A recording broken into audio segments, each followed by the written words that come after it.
नमस्कार, मी प्रसन्न जोशी. पुढारी न्यूजच्या या महापालिका निवडणूक विशेष संवाद सत्रामध्ये, ज्याला आम्ही नाव ठेवलेलं आहे मतसंग्राम महापालिकांचा, या संवाद सत्रामध्ये आपल्या सगळ्यांचं स्वागत. महापालिकांचा मतसंग्राम आता टिपेला पोहोचू लागलेला आहे आणि त्यावेळी प्रमुख पक्षांचे प्रमुख नेते काय म्हणतात, कशा प्रकारे ते पाहतायत.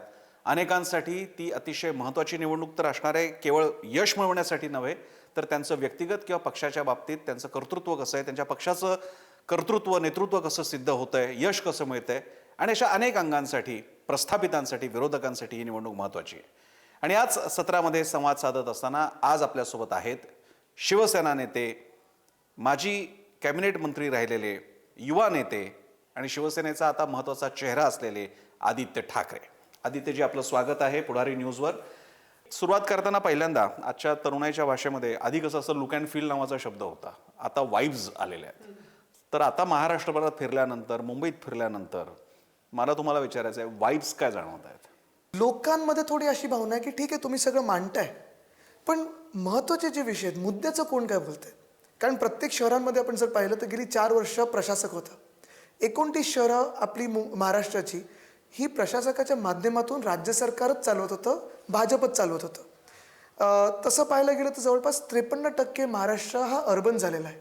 आणि ह्याच्यात लोकांचे वाईब्स एवढेच आहेत की तुम्ही मुद्द्याचं बोला, भलतं सलतं बोलू नका. तुम्ही खूप ॲबस्ट्रॅक्ट काही लोक बोलतात.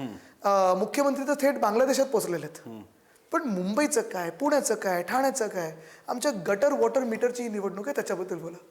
आणि तुम्हाला सांगू, खरं मला, सॉरी तुम्हाला इंटरप्ट करतो, पण एकच मला वाटतं की आता मतदानाच्या दिवशी जे काय मी पाहतोय मुंबईमध्ये असेल, पुण्यामध्ये असेल, छत्रपती संभाजीनगर वगैरे, जर राजकीय लोक मुद्द्याचे बोलले आणि जर आम्ही काय या शहरांना देणार आहे किंवा काय पुढच्या ह्याच्यात करणार आहे, आमचा ट्रॅक रेकॉर्ड काय, हे जर आम्ही बोललो तर आणि तरच लोक मतदानाला उतरतील. हे होत असताना अनेक प्रकारची नॅरेटिव्ह समोर मांडली जात आहेत, शब्दाचे सुद्धा अर्थ काढले जात आहेत.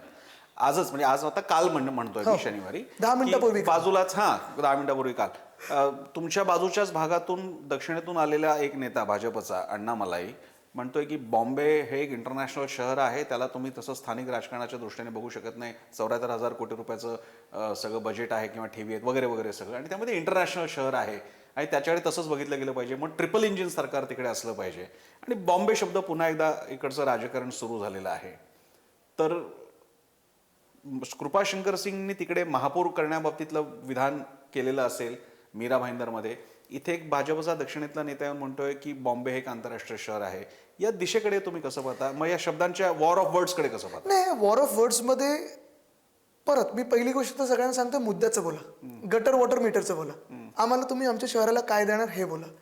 दुसरी गोष्ट म्हणजे हे बॉम्बे मुंबईचं जे आता परत राजकारण भाजप करू पाहत आहे, तसं पाहायला गेलं तर जवळपास 30 वर्षापूर्वीच आपल्या शहराचं नाव मुंबई ठेवलं. मुंबादेवीच्या आशीर्वादाने हे शहर बसलेलं इथे. आपण सगळे बोलीभाषेत मुंबईच बोलतो. हां, काही लोक अजूनही आहेत जे चुकून किंवा त्या जमान्यातले जे उल्लेख करतात बॉम्बेचा वगैरे, जसं श्रीलंकेचं सिलॉन होतो किंवा कोलकाताचं कॅलकटा होतं. पण ह्याच्यात मुद्द्याची गोष्ट ही आहे की भाजपाकडून बरोबर ह्या निवडणुकीच्या आधी तर त्यांचे केंद्रीय मंत्री जे होते PMOचे, ते स्वतः येऊन परत हे IIT मुंबईमध्ये आले आणि सांगितलं तुमचं बॉम्बे ठेवल्यामुळे अभिनंदन करतो. मग एका अन्नमलाई कुठून आले, हे अन्नमलाईंचं स्वतःच्या पक्षात स्थान काय. मला आठवतं लोकसभेच्या वेळी त्यांना जवळपास पुढचे प्रधानमंत्री असं पिच केलेलं भाजपने आणि स्वतःचं डिपॉझिट वाचवू नाही शकलेत. हे येऊन आपल्याला मुंबई कशी चालवायची सांगणार. महत्वाची गोष्ट ही आहे की हे जे मिथ आहे भाजपबद्दल की वरपासून खालपर्यंत एकच सरकार आलं. आता तसं पाहायला गेलं तर मुंबई जी आम्ही होर्डिंग्स लावलेत सगळीकडे, कामं केलेली, कदाचित आम्ही एकमेव पक्ष असू जे आमचं रिपोर्ट कार्ड लोकांसमोर ठेवतं. 2002ची निवडणूक असो, 7ची असो, 12ची असो, 17ची असो आणि आता 22पर्यंतची, आम्ही रिपोर्ट कार्ड घेऊन आलो की आम्ही हा वचननामा होता, एवढं कामं पूर्ण केली. 97 ते 22, 25 वर्षाच्या काळामध्ये फक्त 4 वर्ष, 97 ते 99 आणि 19 ते 22 आमचे मुख्यमंत्री होते. बाकीची 21 वर्ष हे विरोधी पक्षाचे मुख्यमंत्री होते आणि असूनही आम्ही कामं करून दाखवलीत. या मुलाखतीतली मला एक इंटरेस्टिंग गोष्ट अशी वाटते की आपले पिता श्री उद्धव ठाकरेजी यांच्यासमोर 2 अशा निवडणुका ज्या त्यांच्या नेतृत्वाला डिफाईन करणाऱ्या होत्या, त्या होत्या 2007 आणि 2017च्या. 2007ला स्वर्गवासी बाळासाहेब ठाकरे हयात होते, मात्र सूत्र उद्धव ठाकरेंकडे आली होती आणि त्यांनी तो जिंकून दाखवली.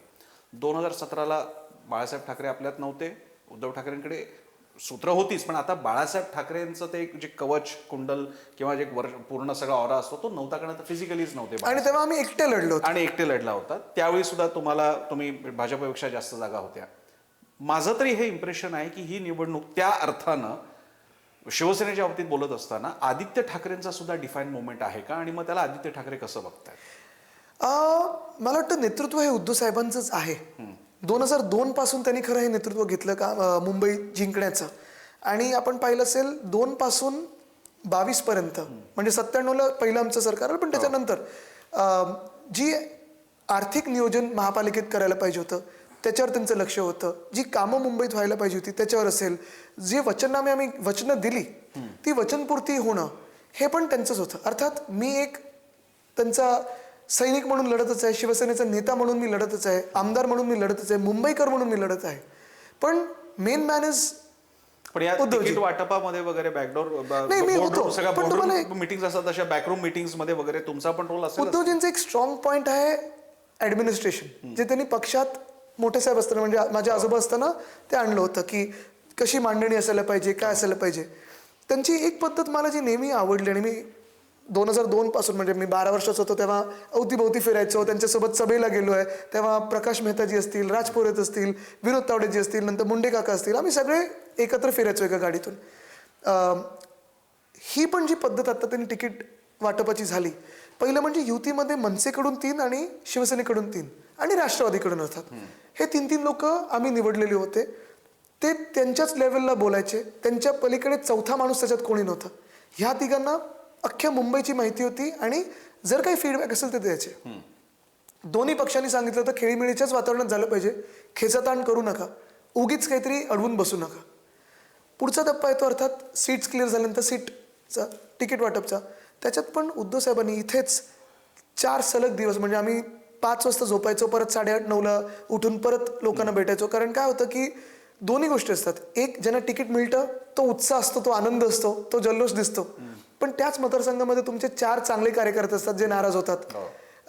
काही नाराज होऊन समजून घेतात, काही नाराज होऊन पलीकडे जातात, जे आत्तापर्यंत तुमचे असतात दुसऱ्या क्षणाला समोरचे होतात. तर हे सगळे इमोशनल जे तुम्हाला घ्यायचं असतं ते उद्धव साहेबांनी 4 दिवस रात्र बसून प्रत्येक शाखा प्रमुख आणि महिला शाखा प्रमुख यांना विचारून, कुठे अडचण होत असेल, कुठे वाटत असेल नाही थोडं कन्फ्युजन आहे, तर पुढची फळी असते उपशाखा प्रमुख, त्यांच्यापर्यंत पोहोचून 227 सीटसाठी त्यांनी हे नियोजन केलं. अर्थात मी त्याच्यात बसायचो, थोडे इकडे तिकडे सल्ले, थोडे फीडबॅक, हे सगळं करायचो. पण मला वाटतं माझं जास्ती काम आत्ता हेच आहे की जी आम्ही कामं केलीत ती, आणि जी कामं करायची ती लोकांसमोर न्यायची.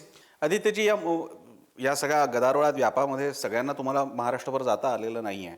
उर्वरित शहरं जी म्हणतील ती म्हणतात ठाकरे फक्त मुंबईसाठी सगळं बोलतात, मुंबई वाचवायची, मुंबई हे शेवटचं युद्ध आहे, शेवटची निवडणूक आहे मुंबईसाठी वगैरे. राज ठाकरे पण तेच म्हणतात, उद्धव ठाकरे, आदित्य सुद्धा. मग आमच्याकडे तुमचं लक्ष आहे की नाही या बाकीच्या शहरांमधल्या, नागपूर, नाशिक, कोल्हापूर, मुंबई, पुणे या शहरांच्या नागरिकांना तुम्ही काय सांगा? लढत तर आमची चालूच आहे. गेले 4 वर्ष आपण आम्हाला आंदोलनाच्या माध्यमातून, सभेच्या माध्यमातून, कधी भेटीगाठीच्या माध्यमातून पाहतच आहात. आणि आत्ता पण हे 5-6 दिवस सोडले तर त्याच्या आधी पण आत्ता पण उद्धव साहेब आज छत्रपती संभाजीनगरमध्ये होते, काल नाशिक, परवा ठाणा आहे.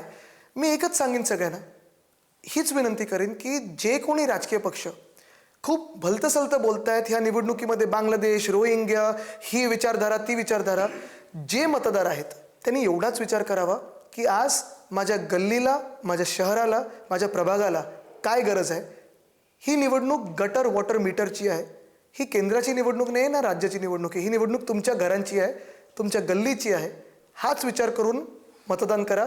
जे कोणी मत मागायला येतील त्याला एवढंच विचारा, मला काय देणार, माझ्या शहराला काय देणार.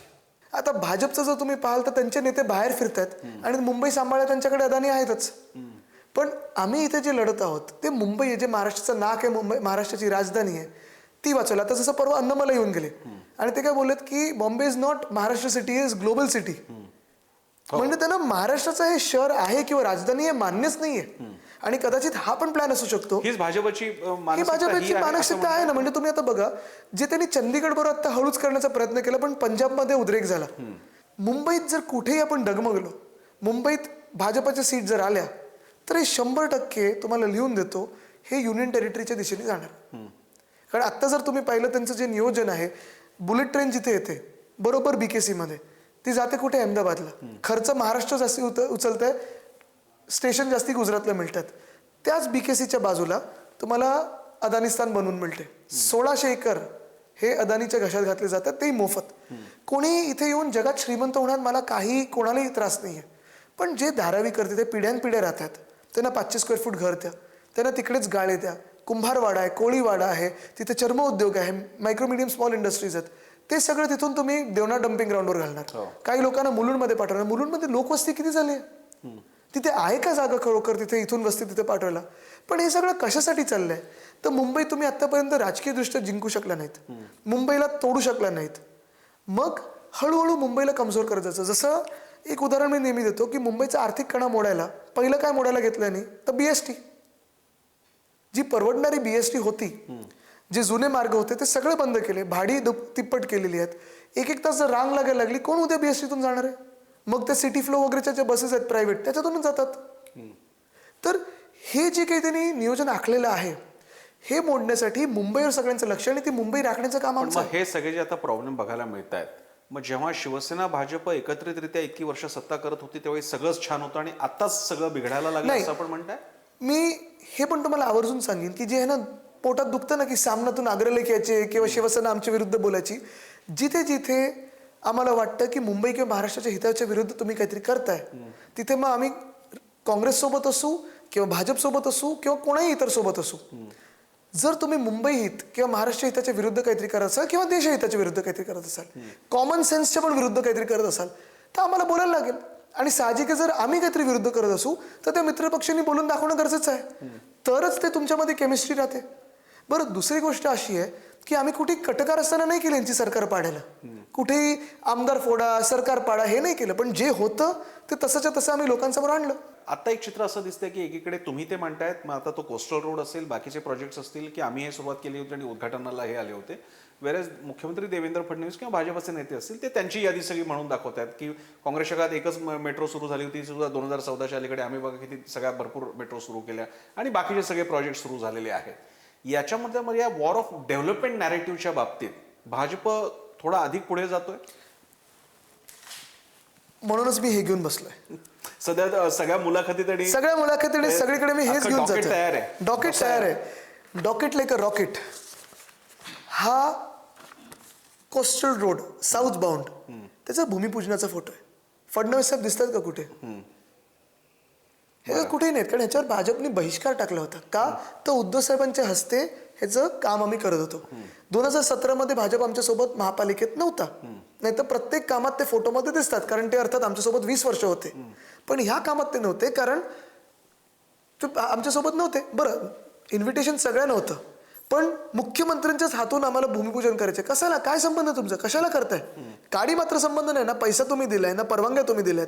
बरं, परवानग्यांचीच गोष्ट असेल, उद्या जेव्हा तुम्हाला कलेक्टर किंवा BMCतून NOC मिळते घर बनवण्यासाठी, घर त्यांच्या मालकीचं होत नाही ना, त्यांचं कर्तव्य. हे त्या भूमिपूजनानंतर जिओ टेक्निकल सर्वे ह्याचा फोटो आहे. फडणवीस साहेब कुठे दिसतात? हा फोटो टनल बोरिंग मशीन आल्यानंतरचा आहे. मावळा ह्याचं नाव मी दिलंय, मावळा. कुठे दिसतात फडणवीस साहेब?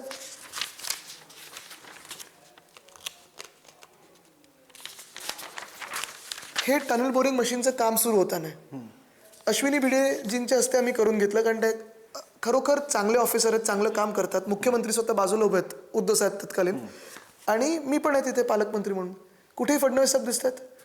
ह्यांचा मुळात संबंधच नव्हता. आणि जर आपण पाहिलं तर उद्धव साहेबांनी ही घोषणा 2013 केलेली. 1 जून 2014 पासूनच ह्याच्यात माझे ट्विट्स आहेत सगळे. तेव्हा फडणवीस साहेबांची निवडणुकीची पण तयारी सुरू झाली नव्हती, मुख्यमंत्री होणं दूर. तेव्हापासून आम्ही पाठपुरावा करत आहोत केंद्र सरकारबरोबर की परवानगी द्या. 3 ते 4 वेळा मी स्वतः जावडेकर साहेबांना जाऊन भेटून आले की आमच्या प्रोजेक्टला परवानगी द्या. पण ते झाल्यानंतर देखील आम्हाला परवानगी कधी मिळाली? 2018. तेव्हापासून भूमिपूजन केलं. 19 आमचं सरकार बनलं. प्रत्येक आठवड्यात आमच्या बैठका व्हायच्या, प्रत्येक दिवशी आमचे अपडेट्स व्हायचे, प्रत्येक महिन्यामध्ये आम्ही साईट व्हिजिट करायचो पत्रकारांना घेऊन. हे प्रोजेक्ट केले तुम्ही, पण एक नंतर एक अशी तुलना होईल त्यावेळी असं की हे त्यांचे तर प्रोजेक्ट्स दाखवत नाही. आता एक आहे, नॉर्थ बाउंड कोस्टल रोड जे आहे ते राज्य शासनाचं आहे, MSRDCचे, मिंदेंच्या हातातच होतं ते. आमच्या सरकारमध्ये पण UD मिनिस्टर होते, आधी पण MSRDC मिनिस्टर होते, नंतर मुख्यमंत्री पण झाले. कॉन्ट्रॅक्टर 3 वेळा बदललेत, एस्केलेशन 3दा झालंय, पण काम पूर्ण नाही झाले.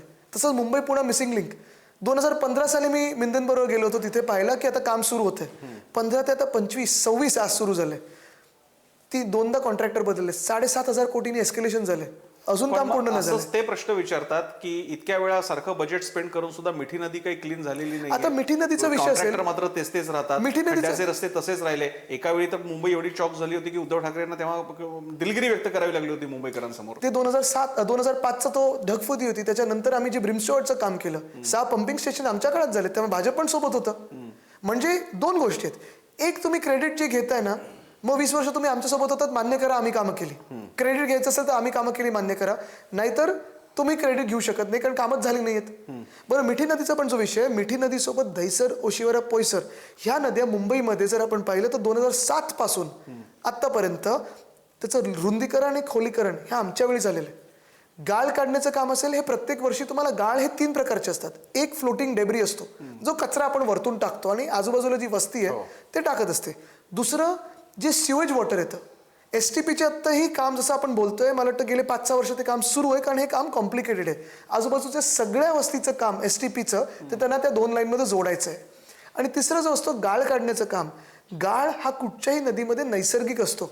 त्या गाळामुळेच तुम्हाला बेटं तयार होतात, गाळामुळेच हे इथे माहीम नेचर पार्क तयार झालंय. त्याला सिल्ट बोलतं, पण माती असते ती कितपत काढणं योग्य आहे, किती नाही काढायचं असतं, हे पावसाळ्याआधी फेब्रुवारीपासून ठरवलं जातं. बरं, पण मुद्दा असा आहे की ब्रिमस्टॉड प्रोजेक्ट पण आम्ही जे पंपिंग स्टेशन केलेत, गजरबांध असेल, इर्ला असेल, लवग्रोव्ह असेल, वर्लीचं असेल, मग ब्रिटानी असेल, ही सगळी पंपिंग स्टेशन आमच्या काळात सुरू झाली. आणि त्यानंतर आता मोगरा नाल्याचं पंपिंग स्टेशन आणि जे ईस्टर्न सबर्ब्समध्ये केंद्र सरकारच्या परवानगीसाठी आम्ही 5 वर्ष थांबलो. शेवटी आम्ही जागा बदलली आणि मग सुरू केले काम. STPचं काम जे आहे, जे प्रधानमंत्री आले, आमचं सरकार पडले आणि बोलले मैंने आपको तोहफा दिया है, तोहफा नाही दिला. हे 18,000 कोटी जे आम्ही ठेवी वाचवून ठेवले होते मुंबईसाठी, त्या ठेवींमधून आम्ही 18,000 कोटी घेतले होते.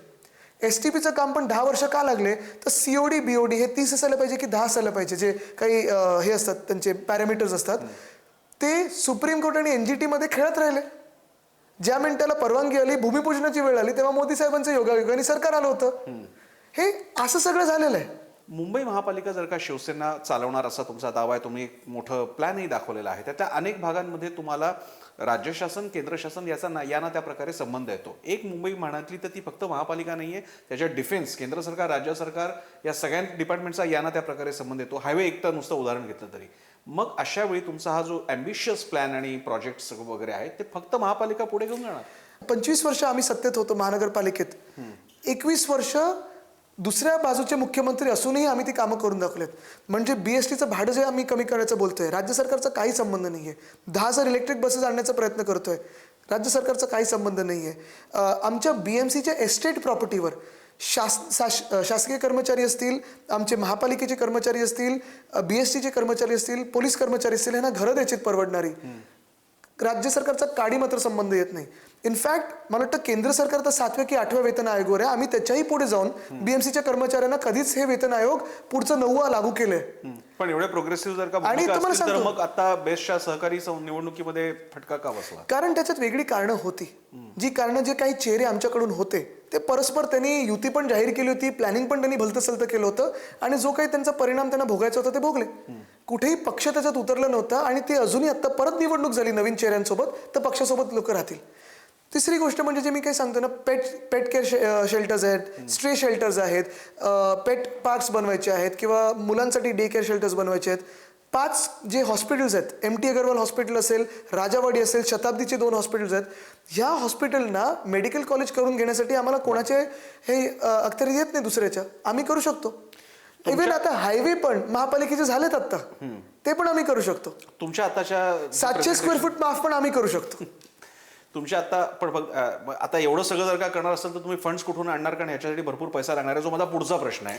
तुमच्या या प्रोजेक्ट्सपैकी 2 म्हणजे तुमचं प्रेझेंटेशन तुम्ही आणि अमित ठाकरेंनी केलं, त्यातली एक म्हणजे स्वाभिमान योजना जी आहे, ज्याच्यात 1500 रुपये देण्यात येणार आहेत, ज्या घरकाम महिला असतील घरकाम करणार, आणि शिवाय तुम्ही स्वस्त जेवणाचा सुद्धा उल्लेख केलेला आहे, तोही तुम्ही देणार आहात. ही स्वाभिमान योजना ही म्हणजे पुन्हा लाडकी बहिणीचं आता तुम्हाला जेव्हा लक्षात आलं की ह्याचा बरोबर हे होतो तेव्हा तेवढाच आकडा घेऊन तुम्ही आता तो वेगळा मला सांगा, बिहारमध्ये भाजपने 10,000 रुपये सगळ्यांच्या खात्यात टाकले होते. ते तुमचे आमचे टॅक्स पेअरचे. विचारलं होतं देशभरात कोणाला की बिहारमध्ये आम्ही पैसे देतो 10,000?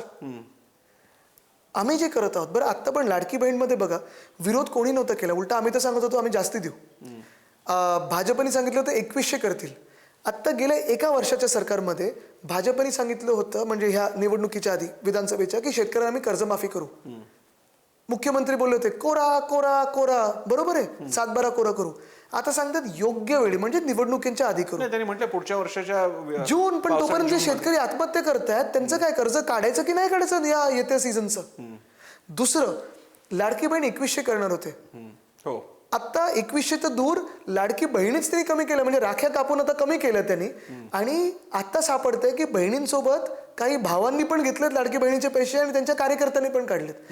आम्ही निवडणुकीच्या आधी घाईघाईत कोणाचे पैसे अकाउंटमध्ये नाही टाकत आहे. बरं. आम्ही नीट नोंदणी करू, ज्या महिला असतील नीट पाहून मगच करू. जे घरकाम करणारे महिला त्यांना स्वाभिमान निधी. दुसरी गोष्ट नाही प्रसन्नजी, अजून एक तुम्हाला सांगतो, अजून एक सांगतो. 97 मध्ये जेव्हा मी सत्तेत आलो, महापालिकेच्या 600 कोटीची तूट होती.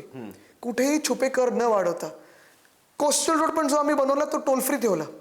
टोल न लावता, मुंबईकरांवर बोझ न टाकता, कुठचं योजना न टाकता आम्ही हे जे काही बाकीचे सोर्सेस आहेत, मग प्रीमियम्स असतील किंवा जे काही असतील, आता हे काय झालंय, या एका वर्षामध्ये लाडकी बहीण 2100 पर्यंत नाही पोहोचलंय. शेतकऱ्यांना कर्जमाफी नाही झाली, पण बिल्डरांचं चांगलं एकदम सरकार आल्यासारखं वाटतंय. कॉन्ट्रॅक्टर्सना एस्केलेशन मिळतंय. पुण्यामध्ये तो काय तो रिंग रोड 20,000 कोटीचं एस्केलेशन आहे. 20,000 कोटी किंमत नाही, एस्केलेशन. तर हे सगळं जी उधळपट्टी चालली आहे, ॲज अगेन्स्ट आम्ही 2012 पासून लहान मुली ज्या जन्माला येतात, म्हणजे मुली लहानच असतात जेव्हा जन्माला येतात, पण मुली ज्या जन्माला येतात त्यांच्या खात्यात आम्ही 1000 रुपये टाकतच आहोत ना. 18 वर्षाचे झाले की त्यांना ते 18,000 रुपये मिळतात. सगळ्या प्रोजेक्टसाठी पैसा याच्यासाठी आर्थिक नियोजन. मुंबईतला सर्वसामान्य माणूस मुळात 700 स्क्वेअर फीट खूपच झालं घर, जे आहे त्याच्यापेक्षा ती पैसा कुठून आणणार? प्रत्येक गोष्ट जी आम्ही केलेली आहे, म्हणजे जे काही आम्ही त्या 15 पॉइंटर्स मध्ये टाकलेत किंवा वचननाम्यात टाकलेले आहेत, मी असेल किंवा अमित असेल, आमच्यासोबत बसून महापालिकेत ज्यांनी काम केले, महापालिकेत आत्ता जे काम करतात, जे आर्थिक हे असतील, एक्सपर्ट्स असतील, तज्ज्ञ असतील किंवा अर्बन प्लॅनर्स, ह्या सगळ्यांना बसून हा आम्ही एक्सरसाइज केला. जेव्हा कारण हे तुम्ही जे बोलताय ते 100% खरं आहे की आम्ही आमच्या शहराबद्दल काळजी घेत असताना नुसतं उधळपट्टी नाही, तर शहर पुढच्या काही वर्षांसाठी कॅरिंग कपॅसिटी आपली काय आहे, फायनान्शियल कपॅसिटी काय आहे, आर्थिक नियोजन काय असायला पाहिजे, प्रत्येक निर्णयाचा आर्थिक फुटप्रिंट काय आहे, ह्याचा अभ्यास करूनच आम्ही ते केलंय. जर हे शक्य नसेल तर आम्ही करत नाही. त्याच्यात आम्ही जेव्हा 10,000 इलेक्ट्रिक बसेसचं बोलत होतो ना, आणि 5 रुपये, 10 रुपये, 15 रुपये, 20 रुपये फ्लॅट फेअर होता, त्यावेळी 2022 मध्ये डिझेल हे 32 रुपये किलोमीटर होतं. CNG बसेस आपल्याला 22 रुपये किलोमीटर मिळत होत्या. इलेक्ट्रिक बसेस ह्या 9 रुपये किलोमीटरनी होत होत्या. जर आपण हे गणित बसवलं असतं आणि 10,000 इलेक्ट्रिक बसेस पर्यंत नेलं असतं ना, तर 2027 पर्यंत मी तुम्हाला लिहून देतो, आपली BST पहिल्यांदा 79 वर्षाच्या इतिहासामध्ये पहिल्यांदा सरप्लस मध्ये गेली असती. आणि हे देशातलं पहिलं उदाहरण असतं पब्लिक ट्रान्सपोर्टचं सरप्लसचं. शेवटी फॅमिली किती एखाद्या शहराचा इंटलेक्ट, त्याला लागणाऱ्या विविध प्रकारचे इनपुट्स, त्याच्यावरती विचार करणं, सगळं करणं प्रचाराला आज पुरत नाही. आज तुम्हाला सगळीकडे फिरावं लागतंय. एक इतकं मोठं शहर आडवं उभं पसरलेलं, इतकी लोकसंख्या, हे केवळ 2 फॅमिलीज कशा काय चालवू शकतील? हे फॅमिलीज चालू शकतच नाहीत आणि फॅमिलीजनी चालवलंच नाही पाहिजे.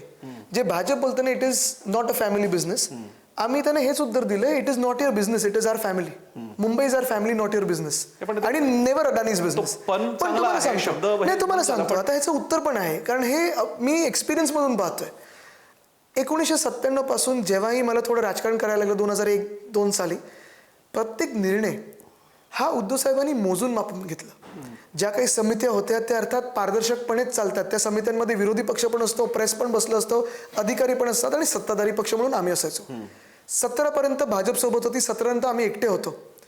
तरी देखील आपण पाहिलं असेल, आणि विरोधी पक्षाचे मुख्यमंत्री असताना पण मुंबईमध्ये आज तुम्ही मला कुठच्याही वॉर्डमध्ये न्या, वॉर्ड जेव्हा आपण म्युन्सिपल वॉर्ड बोलतो, पण विभाग जे प्रभाग असतात मोठे त्याच्यात पण न्या, आणि तुम्ही मला त्या वॉर्डचं नाव सांगा, मी तुम्हाला 10 कामं सांगू शकेन की आम्ही 25 वर्षाच्या काळामध्ये काय केलं. अनेकदा आपण पाहिलं असेल उद्धव साहेब ह्याच्यात निर्णय जे घेत होते ते आम्ही रिव्ह्यू पण करायचो, कारण 3-3 महिन्यांनी उद्धव साहेब रिव्ह्यू मीटिंग्स घेतात. आता तसंच राजसाहेबांनी 12 ते 17 नाशिक, काल पण सभा पाहिली असेल, नाशिकमध्ये कामं करून दाखवली, तेव्हा पण मुख्यमंत्री त्यांचे नव्हतेच. पण ह्याच पलीकडे अनुभव जो आपण पाहतोय, 29 शहरांचा सोडा, 2 शहरांचा आपण पाहू, मुंबई आणि नाशिकचा पाहू. नाशिक मुख्यमंत्र्यांनी दत्तक घेतलं होतं, केंद्रात त्यांचं सरकार, राज्यात त्यांचं सरकार, नाशिक महापालिकेत बहुमत, नंतर प्रशासक पण त्यांचे गेले 4 वर्ष. काय झालेत नाशिकचे हाल? मुंबई काय झालेत 4 वर्षात हाल? आणि मी परत जे दावा करून सांगतो ना, की पाण्याची परिस्थिती असेल, कचऱ्याची परिस्थिती, कचरा एवढा ढिगारा सगळीकडे दिसायचा नाही आपल्याला, जे आता ढिगारे दिसतात सगळीकडे. नाक बंद करून फिरायला लागतंय.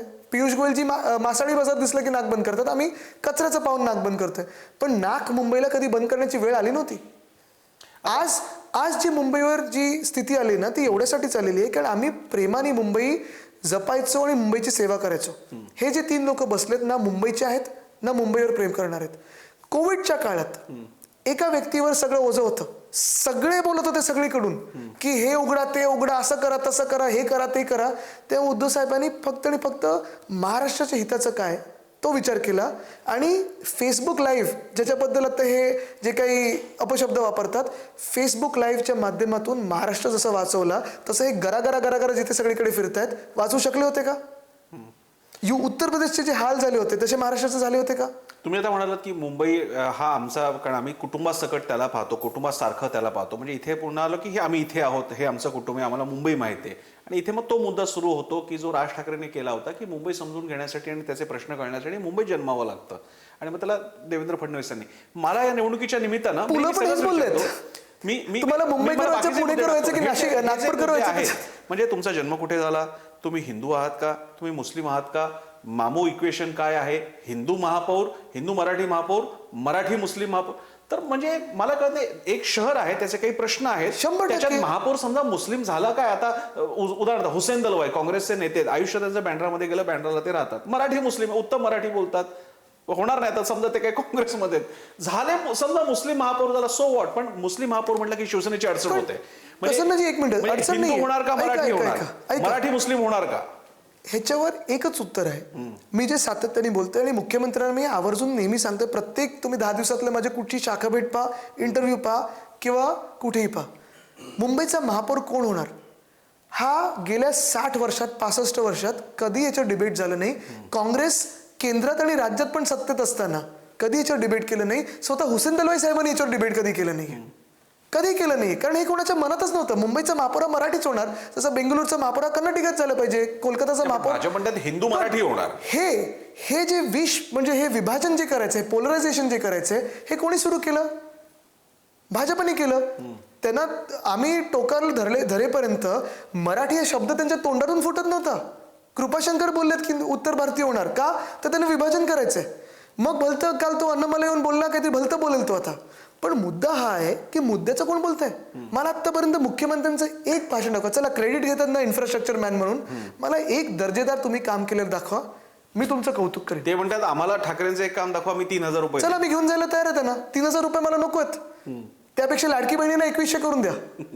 पण माझ्या गाडीत बसून येणार का की मी तुमच्या गाडीत बसू? परत फोटो तुम्ही बातमी हे तर दाखवा, नाही तर काय होईल की गाडीत त्यांच्या बसलो की परत वेगळी चर्चा सुरू होईल. पण तुम्ही आमच्या सोबत चला पाहिजे तर साक्षीदार म्हणून, आणि आपण एकामेकांना आपली कामं दाखवू. आणि मला वाटतं राजकारण हे असाच असायला पाहिजे. मध्ये आपल्याला आठवत असेल जेव्हा 1 वर्ष की 1.5 वर्ष झालं आमच्या सरकारला आणि मी आमदार म्हणून, तेव्हा माझ्या मतदारसंघात काय काय कामं केलेत ह्यासाठी मी सकाळी अजितदादांना गाडीत घेऊन वरळी मतदारसंघ फिरलो होतो. आम्ही व्ह्यूइंग डेक वगैरे पाहिले होते.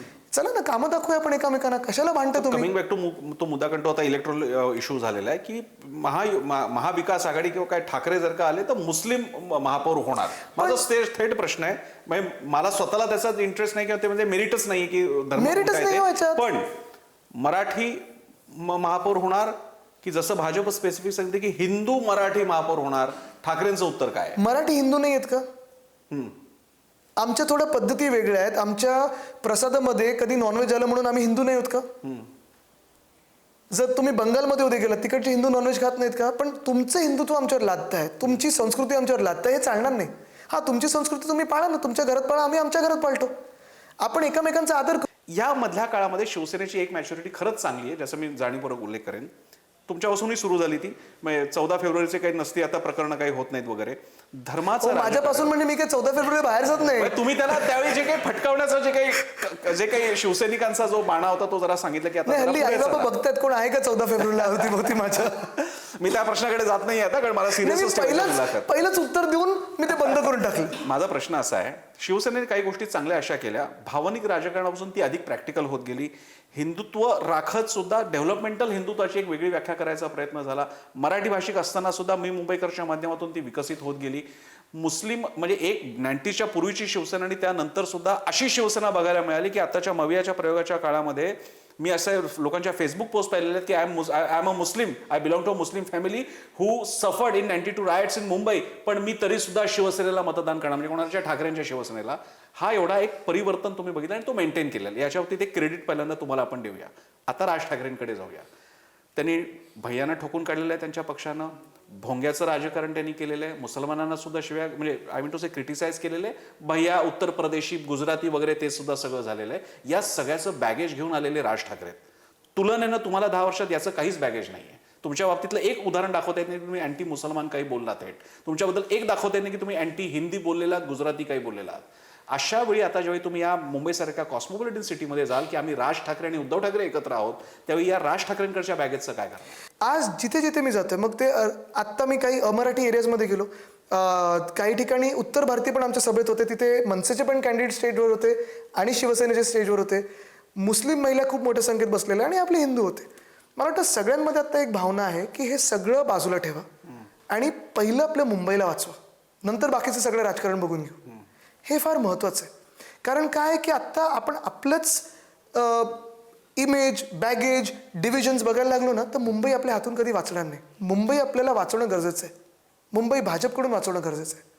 पण या युतीनंतर जर का तुम्ही पुढे गेलात तर मग असं काही एक राज ठाकरेंबरोबर बोलणं झालं की यापुढे नॉन मराठी, भैया, मुसलमान, भोंगे, हनुमान चालिसा असं काही नाही? नाही, तर तुम्ही बघा ना, ह्याच्यात तुम्हाला सांगतो, जो काही आम्ही कॉमन मॅक्सिमम प्रोग्राम शिवशक्तीचा मॅनिफेस्टो आणलेला आहे, कॉमन मॅक्सिममच आहे ना. कारण तुम्ही पाहाल या शहराच्या प्रत्येक पैलूला आम्ही हात घातलेला आहे. ह्याच्यात कुठेही तुम्हाला दिसते का की बीएसटीचं भाडं ह्या जातीसाठी जास्ती, या जातीसाठी कमी, ह्या भाषेसाठी जास्ती, या भाषेसाठी कमी, पाण्याचे दर्जे आम्ही स्थिर ठेवणार आहोत, ते अमुक अमुक लोकांनाच अमुक अमुक एरियामध्ये स्थिर राहतील, दुसऱ्यांना वाढून देऊ. कुठेही डिस्क्रिमिनेशन ना नाशिकमध्ये त्यांनी त्यांच्या 5 वर्षाच्या काळात केलं, ना 25 वर्षाच्या काळात आम्ही केलं. म्हणजे आता दोन ठाकरे, दोन सेना या अखेर आता सेक्युलर झाल्या. ऐका, ते काल मुख्यमंत्री बोलतात ते सेक्युलर झालेत, ते त्याच्यातच अडकलेत. आणि परत मी तुम्हाला सांगतो की secular, non secular, Bangladesh, Rohingya, Hindutva, भाषेचा विषय, प्रांताचा विषय हा विषयच नाहीये. ही निवडणूक गटर, वॉटर, मीटर हे कोण सुधारून देईल, तुमचा ट्रॅक रेकॉर्ड काय आहे आणि तुम्ही शहराबद्दल बोलताय काय ह्याच्याबद्दल. की हे सगळं होत असताना अजूनही तोंडवळा दोन्ही सेनांचा हा मराठी आहे, एक वास्तव म्हणून स्वीकारूया, मराठी माणसांचीच आहे, मराठीच. पण मुंबईमधला अमराठी टक्का वाढत चाललेला आहे, हेही वास्तव आहे. तो हिंदी आहे, गुजराती आहे, जे काही असेल ते. तुम्ही आता एवढं फिरत असताना ही मंडळी तुम्हाला किती प्रमाणात मतदान करते? खूप मोठ्या प्रमाणात करेल. आता मी तुम्हाला हे आठवण करून देऊ इच्छितो, 2017 साली भाजप 82 वर होतं, तुम्ही 86 वर होता. नंतर तुम्ही काय नगरसेवक वगैरे घेतले, जे ऑब्व्हियसली राजकारण आहे, पण भाजप 82 वरती होता. पण आज तुम्ही कशा प्रकारे बताय हे तुम्ही मगाशी म्हणाल अल्जेब्रा माझं कच्चं राहिलं, जॉमेट्री अल्जेब्रा, पण इथे मात्र अंकगणित पक्का नाही. इतिहास माझा पक्का आहे, पण भाजपसारखं नुसतं इतिहासात रमत नाही मी, त्याच्या पुढचं बघतो. पण एक आहे, तुम्ही बघा, जर आपण हिस्टॉरिकली ज्या सीट्स पाहिल्यात सगळ्या मुंबईच्या, शिवसेना जवळपास त्या आकड्यांमध्येच राहिली. 75 आम्ही 2002ला वाटतं 105ला होतो आणि त्या आकड्यांमध्ये आम्ही राहिलो, म्हणजे 80, 82, 85 या आकड्यांमध्ये आम्ही तसं तो आकडा आम्ही त्यावेळी स्टेबल मेंटेन केला होता. भाजपाची 25 वर होती, मला वाटतं 32च्या आसपास 2012ला गेली. ती वाढली ॲट हुज कॉस्ट? काँग्रेसच्या. काँग्रेस जे 70-75 असायची ती एकदम झप करणं खालती आली आणि ते मतदारसंघ एनमास हे भाजपाकडे गेले. आता ही काँग्रेसची वोट बँक जी स्लिप झाली ती आता कुठे जाईल हा एक महत्त्वाचा प्रश्न आहे. दुसरं जर आपण पर्यायाने पाहिलं तर अमराठी लोक जे आहेत, आता ते क्लासिफाय जर करायचे झाले तर उत्तर भारत आपण उत्तर भारत म्हणून पाहतो, पण त्याच्यात राजस्थान आहे, झारखंड आहे, छत्तीसगड आहे, बिहार आहे, उत्तर प्रदेशमध्ये देखील असं कळतंय की निवडणुकीनंतर कदाचित भाजप त्याचं विभाजन करेल योगीजींची ताकद कमी करायला. पण हे सगळं जे आहे दक्षिण भारतमध्ये आपण पाहिलं किंवा मध्य भारतमध्ये पाहिलं तर आपल्यासोबत मग तसे दक्षिण भारताकडे गेलो तर तेलुगू आहेत, तमिळ आहेत, कन्नडी लोक आहेत. अनेक लोक हे आजही शिवसेनेशी जोडलेले आहेत. बरं. आणि हे आधीच्या काळापासून, जसं वरळी माझा मतदारसंघ आहे, हजारो लोक तिथे तेलुगू राहतात, तमिळ आहेत, तेवढेच गुजराती आहेत, तेवढेच पंजाबी लोक आहेत. आणि जर मतदान पाहिलं, बूथ वाईज पाहिलं, तर ती मतं हिस्टॉरिकली आणि आत्ता पण ही शिवसेनेला चाललेली आहेत. सो तुम्हाला तो म्हणजे अमराठी हा मुद्दा नाही आणि अनेक लोक ही म्हणजे आता तुम्ही तेलुगू लोक पाहाल आमच्या बीडी चाळीमध्ये वगैरे, तर ते मराठी ज्या पद्धतीने बोलतात ना, आता आडनावरनं आम्हाला तरी काही जात भाषा कळत नाही, आमचं कधी तसं हे झालं नाही. पण अनेकदा त्यांना सांगायला लागतं की साहेब मी तेलुगू भाषिक आहे, आम्ही इथं गावाला चाललो किंवा आम्हाला ते करीमनगरला रेल्वे स्टेशन ते सुरू करून द्या वगैरे. पण तोपर्यंत कळत नाही. आता कितीतरी असे पण आहेत नॉर्थ इंडियन्स आमच्या वरळीमध्ये, दादरमध्ये, जे शुद्ध मराठी बोलतात. पण आता जे नवीन पॅटर्न बघायला मिळतात, एक आपल्याला बिनविरोध बघायला मिळाला आणि नंतर आता ज्या काही घडामोडी अकोट किंवा अंबरनाथमध्ये आपल्याला बघायला मिळाल्या की त्यांनी पक्षच बदलले थेट निवडून आल्यानंतर. आणि महापालिकेच्या बाबतीत संविधानिक तरतुदी अशा एक चतुर्थांश वगैरेचाही मुद्दा नाही, तो जाऊ शकतात. मग काय करणार? हॉटेलमध्ये तरी किती काय ठेवणार निवडून आल्यानंतर? नाही, आपण पाहाल की आत्ताचे जे लोक आहेत, सध्या जे आमच्यासोबत राहिलेले लोक आहेत, प्रत्येकाला, जवळपास प्रत्येकाला धमकी आलेली, फोन आलेले आहेत, ऑफर आलेले आहेत. कालचं जर उदाहरण घेतलं तर काल कुलाब्यात होतो मी, तिथे एक पवारताई म्हणत उमेदवार, त्यांना मकरंद नार्वेकरने त्यांच्या नवऱ्याला किडनॅप केलं. राहुल नार्वेकरांनी पैशाची ऑफर दिली अध्यक्ष म्हणून. हरिभाऊ राठोडजींची सिक्युरिटी काढून घेतली अध्यक्ष म्हणून दादागिरी करून. ही सगळी उदाहरणं आहेत. आता किशोरीताईंना किती धमकवलं, किती ईडीबीडी त्यांच्या मागे लावलेली, किती त्यांना छळलं. श्रद्धाताईंना 2017मध्येच जवळपास 30 कोटीची भाजपकडून ऑफर होती, तरी हे लोक हल्ले नाही आहेत. ही निष्ठा त्यांनी कायम ठेवली. आता जाऊ शकत होते ना, आता ते पैसे मिळतच होते. पण जे लोक गेले नाही आहेत ते आमच्यासोबत खंबीरपणे टिकतील आणि मुंबईसाठी लढतील. बरं, दुसऱ्या बाजूला हे तर तिकीट मिळाल्यांचं मी बोलतोय, असेही अनेक लोक आहेत ज्यांना तिकीटं मिळाली नाही. का? तर ती सीट युतीमध्ये पलीकडे गेली. त्यांना पण ऑफर होते ना, पण ते टिकलेत का? तर मुंबईसाठी साहेब आम्ही लढतोय. तर या लोकांचं कौतुक करणं गरजेचंच आहे. सो रॅपिड फायर आहे, 4 प्रश्न आहेत आणि त्याच्यानंतर आपण मुलाखत संपवणार आहोत. तेजस ठाकरे की अमित ठाकरे लाडका भाऊ कोण? दोघंही आहेत 100%. त्यानंतर राज ठाकरे की उद्धव ठाकरे, कुणाचं भाषण आवडतं?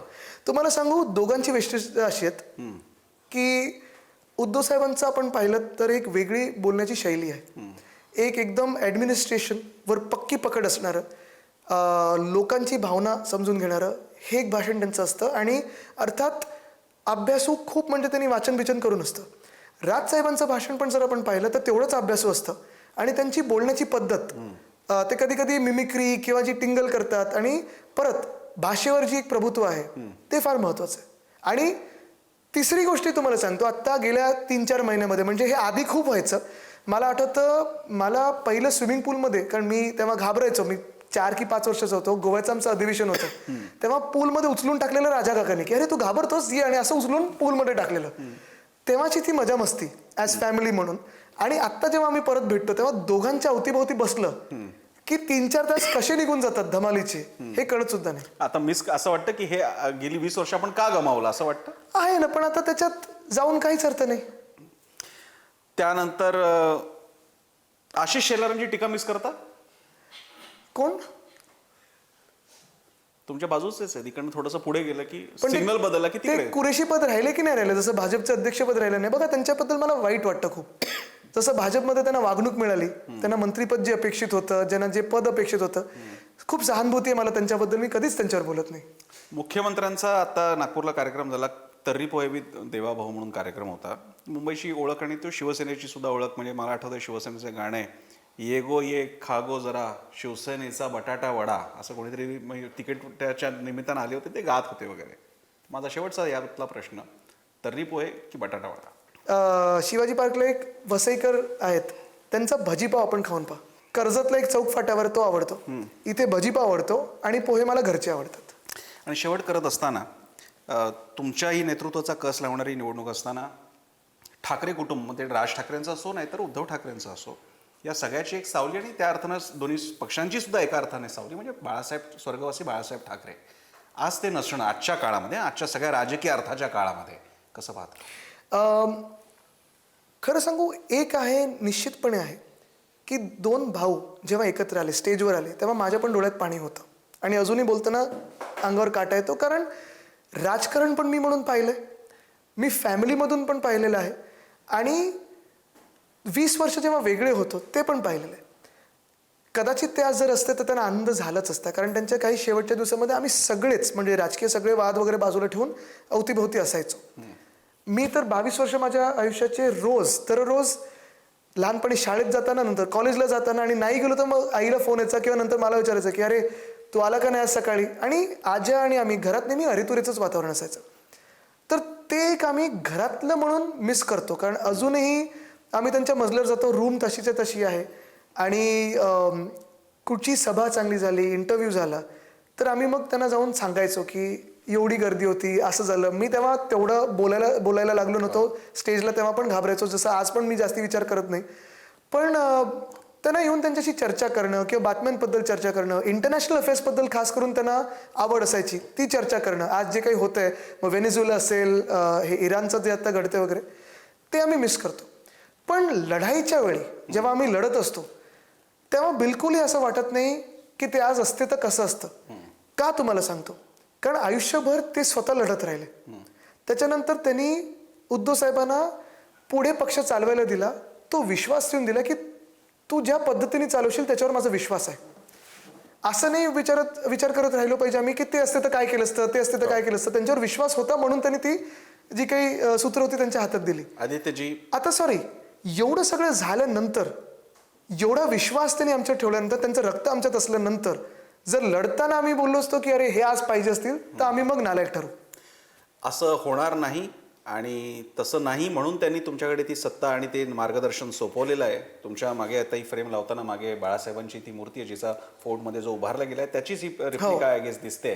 आणि त्यांनी तो आशीर्वाद मुद्रेमध्ये दोन्ही हात उंचावलेले आहेत. तो आशीर्वाद तुमच्यासोबत असेलच, संपूर्ण ठाकरे कुटुंबियांसोबत याची खात्री आहे. आणि महायुद्ध तर समोरच आता काहीच दिवस उरलेले आहेत. तो निकाल तर आपण जनता जनार्दनाच्याच हातामध्ये ठेवणार आहोत, लढू आणि जिंकू. पण तुम्हाला सुद्धा शुभेच्छा आणि मुलाखत दिल्यासाठी. ही सविस्तर वेळ, जवळपास तास दीड तास आता उलटत आला, तुम्ही वेळ दिला या तुमच्या संपूर्ण व्यग्र कार्यक्रमातून, त्यासाठी तुमचे आभार. धन्यवाद. आणि आपल्याच माध्यमातून आम्ही घरोघरी जातोय, तर थँक्यू. तर हे होते आदित्य ठाकरे, शिवसेना उद्धव बाळासाहेब ठाकरे पक्षाचे नेते. आणि ही मुलाखत इथे संपत असताना एका मोठ्या महायुद्धाची नांदी होण्यापूर्वी कशा प्रकारची परिस्थिती आहे त्याचा आढावा घेण्याचा हा प्रयत्न होता. या संवाद सत्रामध्ये इथेच थांबूया. पाहत रहा पुढारी न्यूज.